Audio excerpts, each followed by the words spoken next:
Курган славы ў Светлагорскім раёне адкрылі 9 мая 1970-го, да 25-годдзя перамогі ў Вялікай Айчыннай. Зямлю прывозілі з усіх брацкіх пахаванняў, якія знаходзяцца на тэрыторыі раёна. Месца абралі не выпадкова. Менавіта адсюль пачыналася самая знакамітая наступальная аперацыя Чырвонай арміі, у выніку якой за крыху больш як 2 месяцы была поўнасцю вызвалена тэрыторыя Беларусі, большая частка Латвіі і ўсходняя частка Польшчы. В прошлом году мы отметили 80-летие начала операции. В этом году, пускай это не юбилейная дата, но поверьте, с каждым годом растет значимость этого события.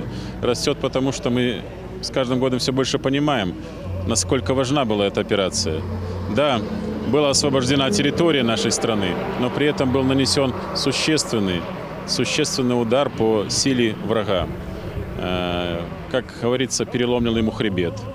Вот. И нам радостно, что это произошло на нашей Светлагорской земле, поэтому мы хороним чутко память. На мерапрыемствах з нагоды гадавіны пачатку аперацыі «Багратион» дэлегацыя з Расійскай Федэрацыі. Вялікая Айчынная – наша сумесная гісторыя. У палкоўніка ў адстаўцы масквіча Анатоля Паўлова ў гэтых мясцінах ваяваў бацька, герой Савецкага Саюза Мікалай Паўлаў. Сын імкнецца прыязджаць сюды кожны год. Совершил подвиг. Лично подбил 5 танков. Он был командиром орудия 76-мм противотанковой пушки. За этот подвиг двоим присвоили звание героя. Его наводчику Тураеву Жарокулу и Николаю Спиридоновичу. Был ранен, весь его расчет погиб, они двоим остались живых.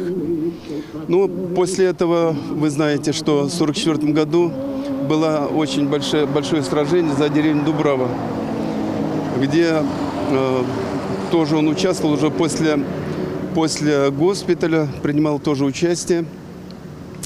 Вот, и практически весь этот путь прошел до Берлина. Гэта быў карэнны пералом у Вялікай Айчыннай. Пасля аперацыі «Багратион» германская армія яшчэ аказвала супраціўленне, але ўсім ужо было зразумела, яе паражэнне набліжаецца. У Светлагорску сёння аб тых днях нагадвае абноўленая экспазіцыя ў гісторыка-краязнаўчым музеі. Вакол дыярамы, дакументы і газеты лета 44-го, фотаздымкі, боепрыпасы.